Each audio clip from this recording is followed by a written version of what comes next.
हुआ होगा, hundreds of hours of debate कि क्या होगा, what will happen, is it good, is it viable, will it work?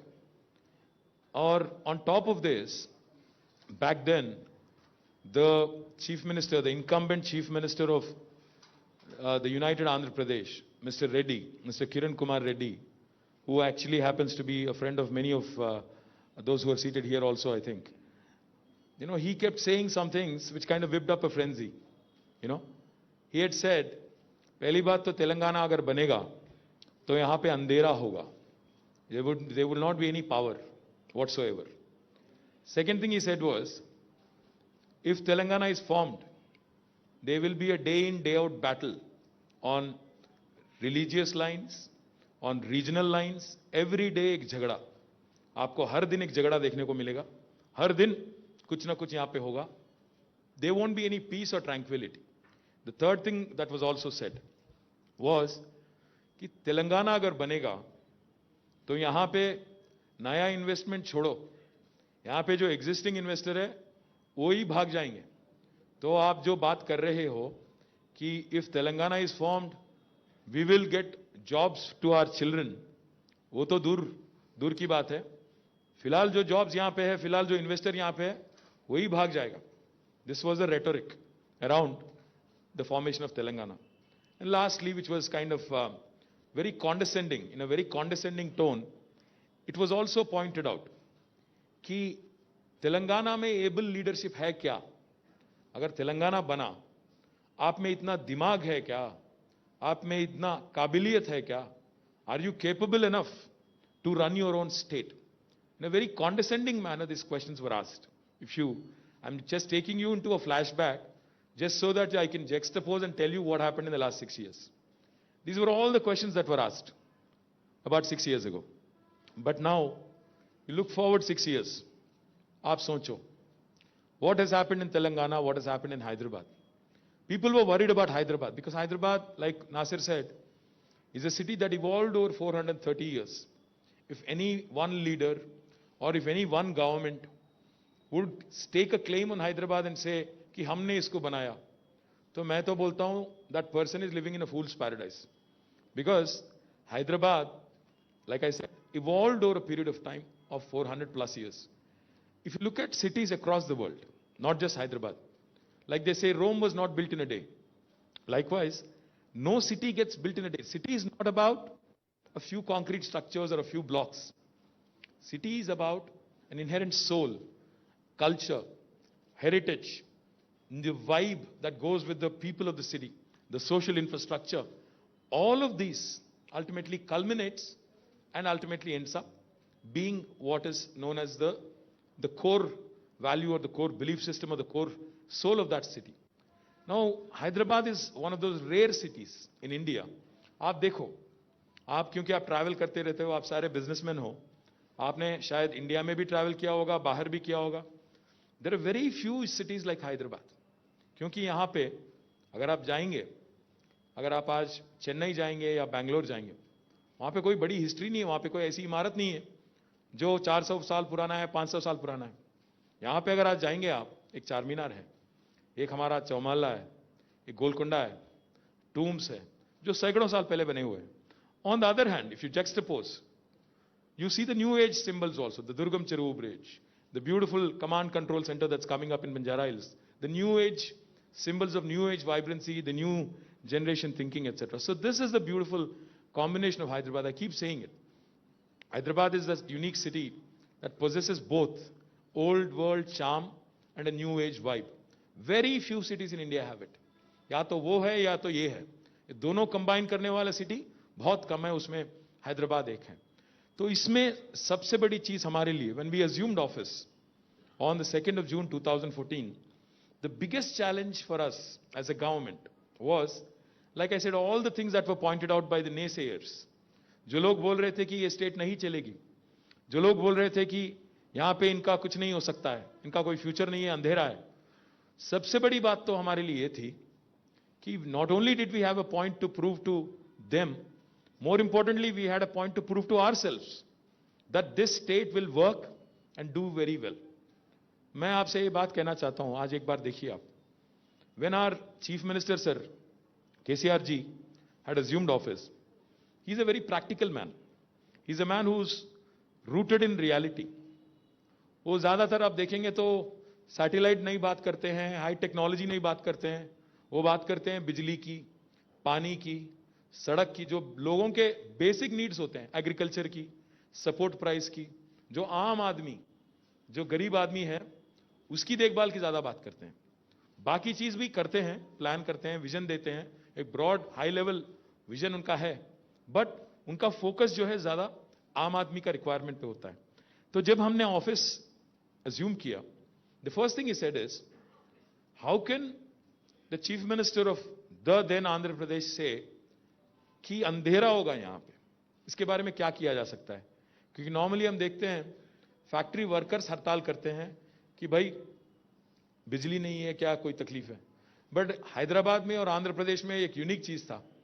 हमारे किरण कुमार रेड्डी साहब के टाइम पे इंडस्ट्रियलिस्ट आके हड़ताल दिए इंदिरा पार्क पे कि भाई हमें बिजली दो, चाहे तो 2-4 रुपया ज्यादा लगा दो unit per unit cost, but बिजली दो, कुछ भी करो. कुछ नहीं कर सके हो.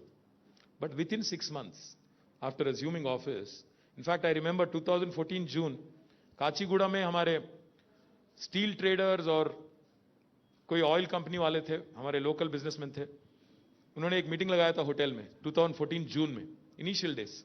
उन्होंने मुझसे एक ही पूछा कि भाई कुछ भी करो, बिजली लाओ, कुछ भी करो, हमारे को बिजली लाओ, इलेक्ट्रिसिटी पावर दो ठीक से, 3 शिफ्ट चलाएंगे, धंधा चलाएगा तो रोजी रोटी मिलेगी हमारे वर्कर को और इकोनॉमी चलेगी.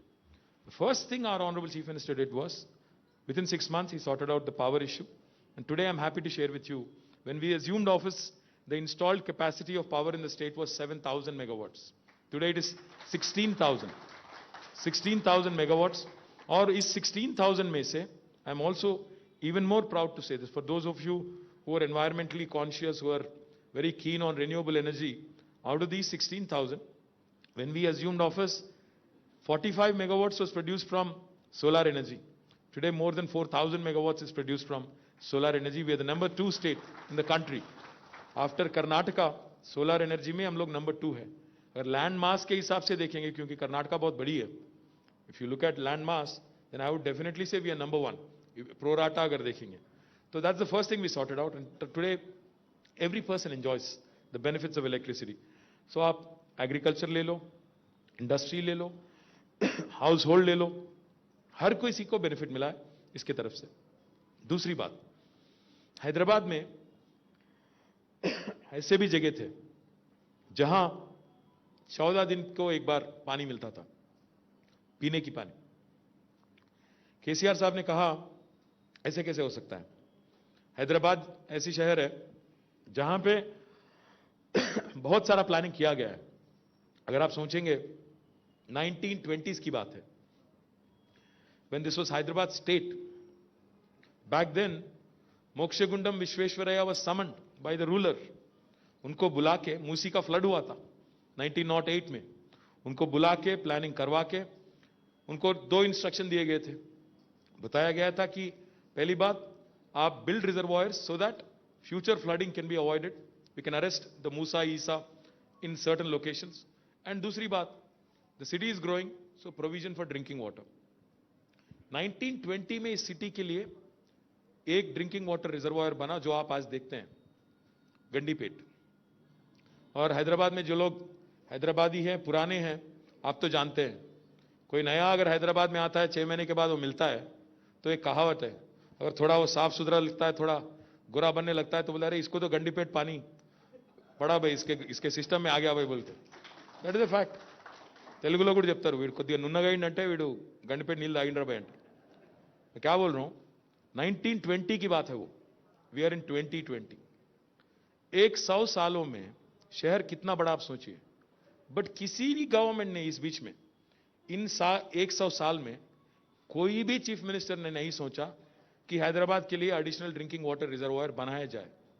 आज केसीआर साहब ने ना सिर्फ सोचा बल्कि उस पर अमलावरी भी किया. He is implemented it. Keshavapuram is being constructed, which is going to be 2 times the size of Gandipet. And unlike any city in India, Hyderabad shall not and will not have any drinking water problem till the year 2050, irrespective of what expansion the city will have. That is the planning, that is the vision, and that is the focus. That is the focus of the chief minister on a common man's problem. पानी बिजली, अगर ये दोनों चीज सही है तो बाकी तो चलता रहेगा. So these two things have been sorted. जहां 14 दिन में एक बार पानी मिलता था, आज अल्टरनेट डे मिल रहा है. हमारा विजन ये है कि डेली वाटर सप्लाई हो और eventually we should get to that stage. Eventually I am not, फिर हमारे टीवी और मीडिया में लिख देंगे कि कल से देता हूं बोले इन्हों, फिर नहीं दिए बोल के फिर बोल देंगे. Eventually we want to get to that stage like in the developed countries where tap खोलो तो पानी आता है. वो स्टेज पे आना चाहिए. If you really want to be a global city, ये बेसिक चीजें भी आपको ध्यान देना होता है. और तीसरी बात, roads. Hyderabad is a city that has been growing rapidly, very, very quickly. Definitely, some good work has been done. I will not say everything I have only done. इससे पहले भी कुछ काम हुआ है, ऐसा नहीं है कि बिल्कुल नहीं हुआ. गलत है ऐसा बोलना भी. But if you look at it, the city has been growing at a breakneck speed. In the last 6 years, more particularly, we've been able to attract some of the marquee names in business to Hyderabad.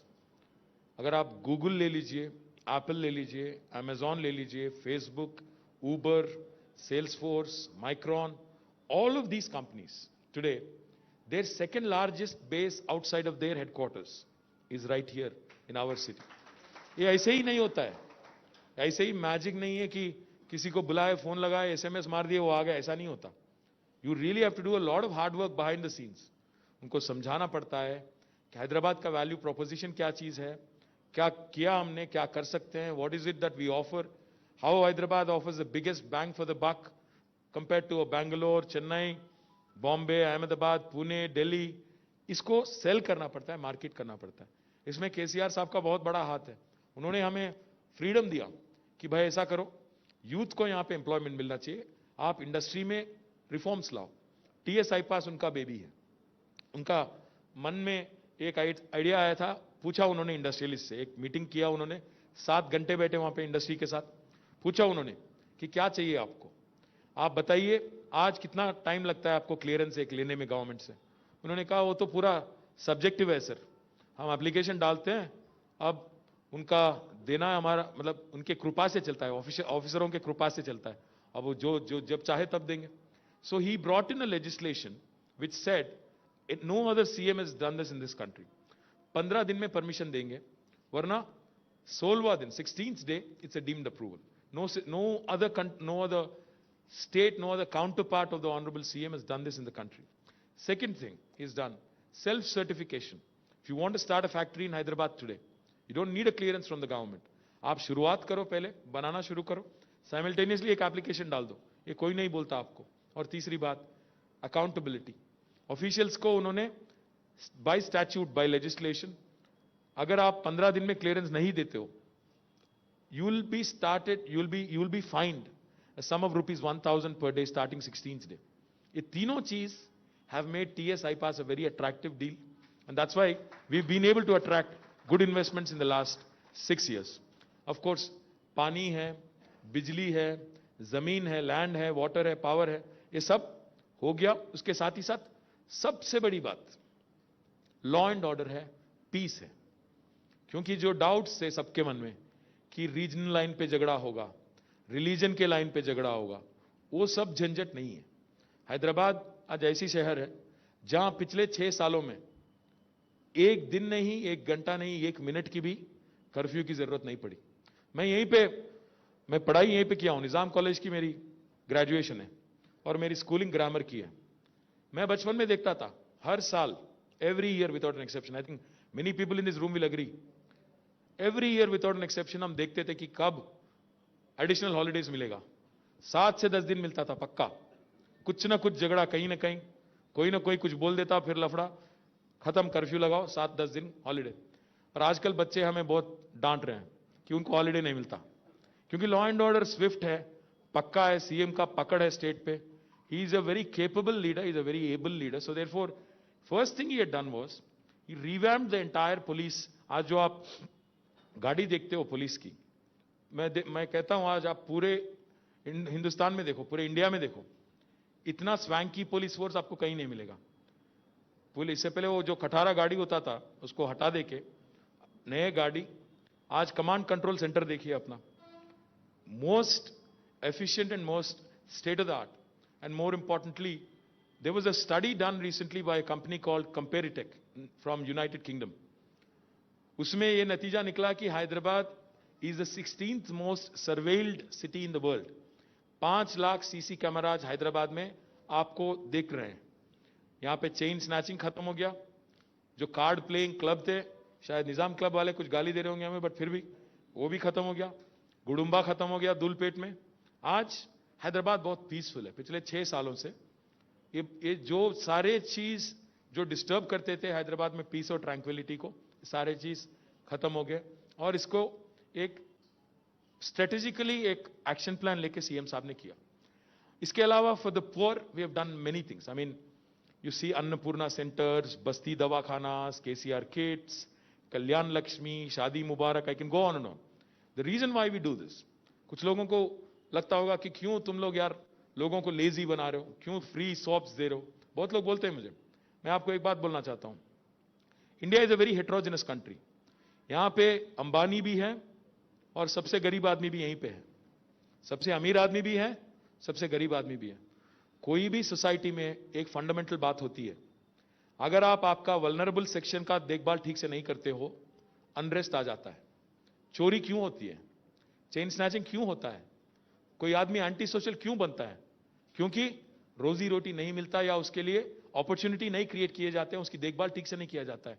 The fundamental responsibility of a government is ensuring that the vulnerable sections in the society, the below poverty line people are taken care of very well as you can.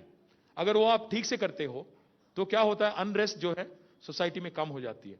तब business भी चलेगा, धंधा भी चलेगा, आराम से law and order भी रहेगा, सब कुछ ठीक रहेगा. तो please don't be under this impression that हम लोग जो गरीब को जो प्रोग्राम, हम वेलफेयर प्रोग्राम अमल करते हैं, इसमें हमारा एक ही एजेंडा है कि सोसाइटी एक बैलेंस तरीके से चलना चाहिए, ताकि सबसे गरीब आदमी और अमीर से अमीर आदमी भी कोएग्जिस्ट करें, ठीक से करें और पीसफुली करें. ये हमारा एजेंडा है. The reason why we've been successful is because of all these above mentioned things. Now, this is the book that I have published. This is my progress report in the last 6 years. कि मैंने किया क्या government में आने के बाद, मैंने किया क्या करके मैंने, क्योंकि हमारे दोस्त पूछते रहते हैं कांग्रेस वाले और बीजेपी वाले कि आप किस बेसिस पे वोट पूछ रहे हो. तो मैंने ये छाप दिया, बोला कि भाई मैंने तो अकाउंट दे दिया मेरा, आप देख लो, देखना है तो देख लो. मैं पूछ रहा हूं आज वोट डेवलपमेंट प्लान पे कि मैंने कुछ काम किया, कुछ किया. मैं ये नहीं कह रहा हूं कि सब कुछ कर दिया, कुछ काम किया. पानी हमने ठीक किया, बिजली हमने ठीक किया. अगर सड़क आप देखेंगे आज फ्लाईओवर खूब सारे बन रहे हैं और एक सीआरएमपी प्रोग्राम चल रहा है, नए लिंक रोड बना रहे हैं, हम लोग बेटर करने की कोशिश कर रहे हैं. हाँ, काम अधूरा है, बाकी है. रोड और इंप्रूव कर सकते हैं, ड्रेनेज सिस्टम और बेहतर कर सकते हैं, लेक्स और वाटर बॉडीज की देखभाल ठीक से कर सकते हैं, नाला इंक्रोचमेंट्स हटाना, ये सब काम अधूरा है, मैं जानता हूं. बट मैं लेट मी रिमाइंड यू, मेरे से पहले 65 साल लोग काम करे इस शहर पे. इंडिपेंडेंस के बाद 65-70 साल काम करे वो लोग आके आज मेरे को उंगली उठा के पूछ रहे हैं कि किया क्या तुमने 5 साल में. अरे भाई 65 साल में आप क्या करें, मैं भी पूछ सकता हूं. फिर तो 65-70 साल आप काम करें, अब 5 साल में मुझे पूरा 65 साल का जो भी मिसरूल था उसको पूरा 5 साल में गायब कर दूं मैं. अब मैं सोचिए, आप एक मिनट, थोड़ा पेशेंस भी चाहिए, सब्र भी चाहिए आपको. So my request to you is, as fellow Hyderabadis and you know, the people who really write the destiny of our public representatives, my request to you is, I'm accountable. I'm saying this is what I've done. On this basis, I'm asking for a vote. मैं कह रहा हूं कि मैंने एक काम किया. मैंने almost 67,000 करोड़ का काम मैंने किया हैदराबाद में पिछले 5-6 सालों में, और इस बेसिस पे मुझे वोट दीजिए, क्योंकि मैं और भी काम करना चाहता हूं और भी आपका खिदमत करना चाहता हूं. ये मेरी आपसे रिक्वेस्ट है. और जो लोग हम पे आज कंटेस्ट कर रहे हैं, जो लोग ये कहते हैं कि टीआरएस को वोट ना दो, मैं उनसे भी अपील करता हूं, कांग्रेस हो या बीजेपी हो, आप ये बताएं पहले कि आपने किया क्या कि आपको वोट दे, चाहे मजलिस भी हो, कि आपने किया क्या. आयशा यहीं पे, इसलिए मैं बोल रहा हूं, we are also competing against them. तो आपने पिछले 6 साल में क्या किया कि आपको वोट दिया जाए और हमें ना दिया जाए. मैं एक और बात भी आपको पूछना चाहता हूं, इसे कहना चाहता हूं। मैंने किशन रेड्डी साहब जो है यहां से सेंट्रल मिनिस्टर है, बीजेपी के, एनडीए में है, तो मैंने उनको एक क्वेश्चन पोज किया। मैंने कहा किशन भाई, मैं पिछले 6 साल में 67,000 करोड़ खर्च करके मैंने कुछ काम किया। मैं आपको दिखा सकता हूं कहां ब्रिज बनाया, कहां अंडरपास बनाया, पानी का सहूलत कैसे मैंने इंप्रूव किया, बिजली का सहूलत कैसे मैंने इंप्रूव किया, ये मैं दिखा सकता हूं आपको। आप एक ऐसा चीज बताइए जो आपने किया पिछले 6 साल, एक चीज, मैं ज्यादा भी नहीं पूछूंगा। हैदराबाद के लिए, शहर हैदराबाद के लिए एक ऐसा चीज बताओ, एक, बस एक। मैं 100 दिखाऊंगा, आप एक दिखाओ। तो मालूम है किशन अन्ना क्या बोलते हैं मेरे को? Kishan anna says everything you have done, मेरा उसमें शेयर है। तो मैं भी बोला भाई एक बार देख लेंगे, हिसाब किताब कर लेंगे। देखो मेरी मैथ में, I am not a financial whiz. तो मैं बोला हमारे फाइनेंस सेक्रेटरी के साथ मैं बैठ गया। मैं पूछा भाई क्या हुआ, क्या पिछले 6 साल में तेलंगाना ने गवर्नमेंट ऑफ इंडिया को कितना दिया, गवर्नमेंट ऑफ इंडिया ने वापस हमें कितना दिया, ये बताओ। तो उन्होंने एक स्लाइड निकाल के मुझे बताया, पिछले 6 सालों में तेलंगाना की जनता, the people of Telangana, in the form of taxes, जो हम लोग जीएसटी पे करते हैं, इनकम टैक्स पे करते हैं, एक्साइज ड्यूटी पे करते हैं, सीएसटी पे करते हैं, पिछले 6 साल में and also support, because it's a federal republic, they are suppose to support every single state in the Indian Union. So by devolution and through Finance Commission grants, they have given us in the last 6 years 1,40,000 crores.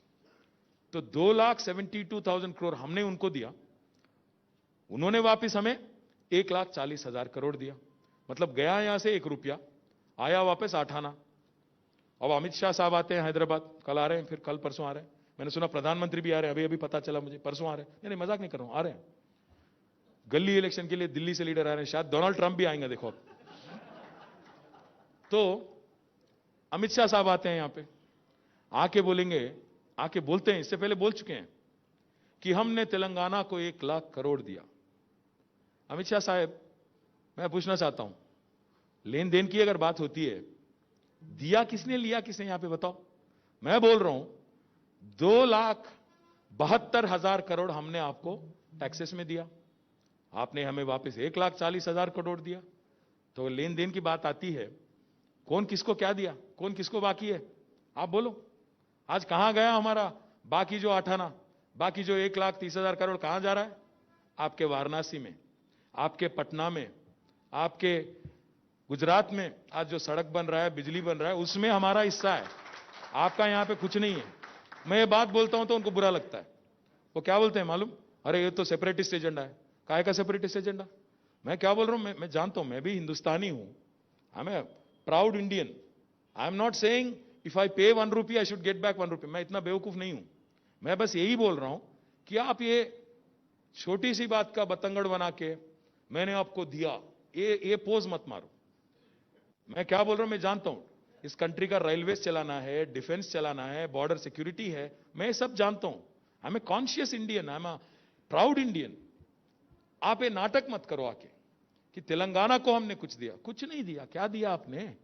मैं जानता हूं north east चलाना है, कश्मीर चलाना है, देश का हिफाजत करना है, ये जिम्मेदारी है सेंट्रल गवर्नमेंट का, मैं पूरी तरह से वाकिफ हूं। But to come and pose like you have given me something out of the ordinary, कि ऐसा कुछ आपने कर दिया, ऐसा कोई हमारे लिए बहुत बड़ा मेहरबानी आपने कर दिया, ये पोज नको मारो। हैदराबाद में नहीं चलता। मैं इसलिए बोला उनको, ये नादान अहमदाबाद नहीं है, होशियार हैदराबाद है। यहां पे हम लोग पूरी तरह से तैनात हैं। हमारे पास जानकारी है कि किसने किसको दिया, क्या होगा। मैं आप सभी लोगों से एक ही बात कहना चाहता हूं। मैं कह रहा हूं, आप पूछो वोट डेवलपमेंट एजेंडा पे, बोलो किया क्या आपने 6 साल में, बोलो। अगर वापस आपको एक मौका दिया जाता है तो क्या करोगे, ये भी बताओ। वो नहीं बताते हैं। यहां के एक हैदराबाद मार्केट में इलेक्शन में एक नया आदमी आ गया बीजेपी से, कुछ भी बोले जा रहे हैं। वो ही talks about this being a contest between bin Laden, Babar and देशभक्त। ये बिन लाडेन कौन है, बाबर कौन है, ये कहां से आ गए हैदराबाद इलेक्शन में? उनसे हमारा क्या वास्ता है? कुछ भी। वोटर है क्या यहां के? हैदराबाद के वोटर है वो बिन लाडेन, बाबर। मतलब अब बात करो इश्यूज पे, सड़क कहां बनाओगे, ड्रेनेज कहां बनाओगे, पार्क कैसे बनाओगे? ये लोकल बॉडी इलेक्शन है भैया, बल्दिया के इलेक्शन है। कुछ भी बोलना, कुछ भी। और फिर बात करते हैं, अलग अलग अजीबोगरीब बात करते हैं। बोलते हैं रोहिंग्या है, कल स्मृति ईरानी मैडम आई, रोहिंग्या है, तो मैं बोला उनको, अरे रोहिंग्या है, पिछले 6 साल से गवर्नमेंट आपका है दिल्ली में, आपके रक्षा मंत्री क्या कर रहे, होम मंत्री क्या कर रहे, आधार कार्ड देने वाले मंत्री क्या कर रहे, वोटर आईडी देने वाले मंत्री क्या कर रहे? आप ही का गवर्नमेंट है। It's a slap on to your face.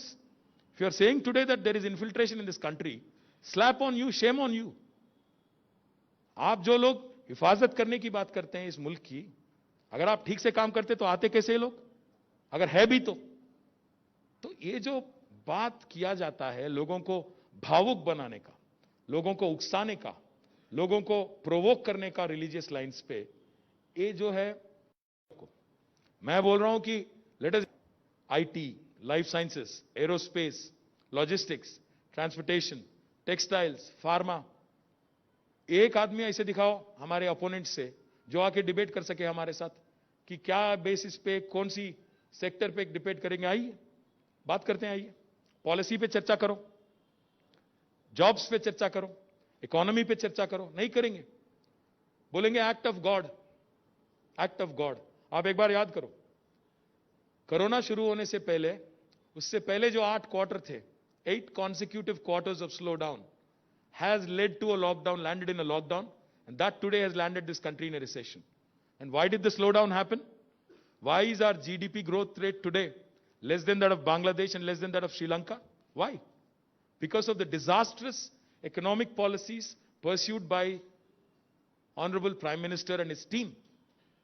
Right wing politics and left wing economics, ये कॉम्बिनेशन बहुत डेडली है, ये उनका एजेंडा है। इसलिए आज जो देश भाग रहा था तरक्की की तरफ, उसको बीच में टांग अड़ा के गिरा दिए। 8 क्वार्टर स्लो डाउन, फिर जाके आ गया लॉकडाउन, अब रिसेशन। अब मोदी साहब कह रहे थे हर साल 2 करोड़ नए एम्प्लॉयमेंट क्रिएट करेंगे, नए जॉब्स क्रिएट करेंगे। मतलब अभी तक तो 12 करोड़ जॉब मिलना चाहिए था, 12 करोड़ छोड़ो, ऐसे गए, ऐसे जॉब चले गए। इस बात पे डिबेट कराओ, इकोनॉमी पे डिबेट करेंगे, आ जाओ। कोई नहीं आता। मालूम उनको एक ही चीज, हिंदू मुस्लिम, हिंदू मुस्लिम। मुसलमान को इस देश का दुश्मन दिखाओ, वोट ले लो, खत्म, गायब हो जाओ। मैं क्या बोल रहा हूं, सोचो आप। आज मोदी साहब से कोई पूछता है, गवर्नमेंट से कोई पूछता है, कल किशन अन्ना से पूछे, केसीआर साहब कह रहे हैं कि आप पब्लिक सेक्टर सारे बेच रहे हो, क्यों बेच रहे हो? बोलते हैं एयर इंडिया तो लॉस में है इसीलिए बेच रहे हैं। फिर कोई पूछता है उनसे, भाई एलआईसी तो प्रॉफिट में, उसको काय को बेच रहे? भाई देश के हित में है। मोदी साहब ने बहुत सारे प्रोग्राम लाया, skill India, digital India, fit India, sit India, stand India, बहुत सारे नया प्रोग्राम लेके आए अभी। बेचो इंडिया। इसलिए मैं बोल रहा हूं, सोचो इंडिया, सोचो इंडिया, क्या हो रहा सोचो, भावुक ना हो, जल्दबाजी में ना रहो, जल्दबाजी में ना रहो, सोचो, सोचो समझो, सोच समझ के वोट करो, भावुक ना हो। 2 मिनट सोचो, आराम से बैठ के सोचो। मैं जो बोला अभी तक, अगर मैं कुछ भी गलत बोला, let them come, let them debate, let them come out with statistics. बकवास नहीं। बाबर, बिन लादेन, कौन है भाई ये?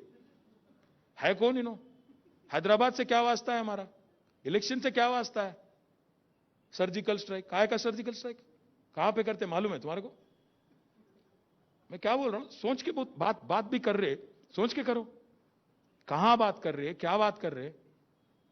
This sort of division is unacceptable, this sort of rhetoric is unacceptable. सोच समझ के बोलो। अब बदनसीबी तो ये है हमारी, जिनको बोलना चाहिए दिल्ली में वो तो एकदम खत्म हो गए, बोल नहीं पा रहे उन्होंने। इसलिए हमारे को छोटे छोटे पार्टी, हम छोटे छोटे राज के, हम मोदी साहब बार बार बोलते रहते हैं vocal for local, vocal for local. मैं इसलिए आप तमाम लोगों से रिक्वेस्ट करता हूं, आज तेलंगाना में लोकल पार्टी कौन है? फिर हम हैं। तो आप डिसाइड करो, आप डिसाइड करो, गली बॉयज चाहिए कि दिल्ली बॉयज चाहिए, डिसाइड करो। हम गली बॉयज हैं, हम यहीं के हैं, तेलंगाना के हैं, यहीं के रहेंगे, गिरेंगे मरेंगे कुछ भी यहीं पे रहेंगे। ये लोग आएंगे दिल्ली से टूरिस्ट, वापिस जाएंगे, फिर रहेंगे तो हम। आप सोचिए, बाढ़ आई थी हैदराबाद में, बारिश आई थी, हमने 6.5 लाख लोगों का हेल्प किया, 10,000 रुपया दिया, 664 crores to be precise help किया हमने। फिर ये जो लोग आ रहे हैं अभी दिल्ली से, कहां थे ये लोग? हम थे, नी डीप वाटर में थे हम। हमारे शहर में चारों तरफ हम गए, मदद कर रहे थे हम, हमारे एमएलए, हमारे कॉर्पोरेटर, हम थे। कहां गए ये लोग? अभी आ रहे हैं टूरिस्ट बन के। हमने पूछा उनको, रिक्वेस्ट किया, दूसरे ही दिन सीएम साहब ने लेटर लिखा पीएम को कि भाई बाढ़ आ गई हमारे यहां, लोगों को नुकसान हुआ, तो मदद कीजिए, 1350 करोड़ इंटरिम रिलीफ दीजिए। एक पैसा भी नहीं मिला आज तक, एक पैसा भी नहीं। लिख के भी, खत लिख के भी 8-9 हफ्ते हो गए, 8-9 weeks of lapsed. More importantly, Karnataka में बाढ़ आता है, 4 दिन, 4th day, Yediyurappa writes letter, 669 crore are given to Bengaluru. Gujarat में बाढ़ आता है, पता नहीं आया भी नहीं पता, मोदी साहब जाते हैं, 500 करोड़ दे के आते हैं। Why this step motherly treatment to us? हम नहीं है क्या हिंदुस्तान में? हैदराबाद नहीं है आपके इंडिया में?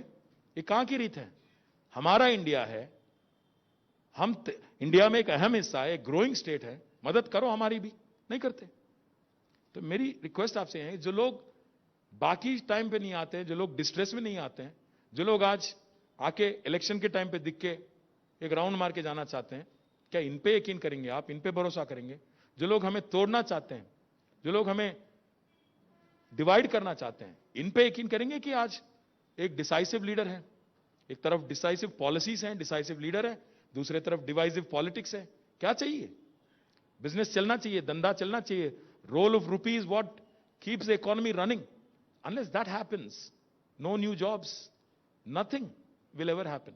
So my request to all of you is, do not get carried away by propaganda. अगर मैं जो बोला इसमें, मैं भी अगर जो बोला इसमें भी गलती है, तो जरूर पकड़ो मेरे को, बोलो अरे कहां करे भाई, तुम बोल के बोलो, क्या करे तुम बोलो। मैं I am accountable, I am offering you something to look at and punch holes if need be. उनको भी बोलने दो कि हमने क्या किया, वो नहीं बात करते। 6 साल में क्या करे, आगे जाके क्या करेंगे बोलते नहीं बोलते। So my request to all of you is, kindly bless a progressive leader who's with us in the form of Honorable CM KCR Saab. Please continue to support us. Not just support us, support the city, support the growth of the city. And मेरी सबसे बड़ी complaint Hyderabadi से एक है, आप लोग बाहर नहीं निकलते, वोट नहीं डालते। अब हमारा अगर रूरल एरिया है तेलंगाना में, वहां पे वोटिंग होती है 85-90%। हैदराबाद में कभी 45 नहीं क्रॉस होता। हमारे लोग बहुत माहिर हैं, घर बैठ के व्हाट्सएप में मैसेज डालो, ट्विटर पे गाली दो, फेसबुक में कोई मैसेज डालो, वो तो करते, बाहर आते नहीं, वोट नहीं डालते। अगर आपके दिल में हमारे लिए कुछ प्यार, मोहब्बत या कुछ भी सपोर्ट करने का इरादा है, तो बाहर निकलो, वोट करो। घर बैठ के केसीआर अच्छा है भाई, मेरे को बिजली मिल रहा, केसीआर अच्छा है भाई, मेरे को पानी मिल रहा, क्या होता उससे? जुबानी जमा खर्च से कुछ नहीं होता। बाहर निकलो, वोट करो, सपोर्ट करो, तब जाके हमारी शहर, हमारी स्टेट आगे बढ़ेंगी। बस मैं चंद लफ्ज मैं कहता हूं, और नासिर को फिर से मैं थैंक्स करता हूं। And anything, any questions, any comments from any of you, I am happy to take. Thank you once again. Sir, I'm not a politician, I'm a businessman, but I'll be honest with you, we are the biggest beneficiaries of your hard work.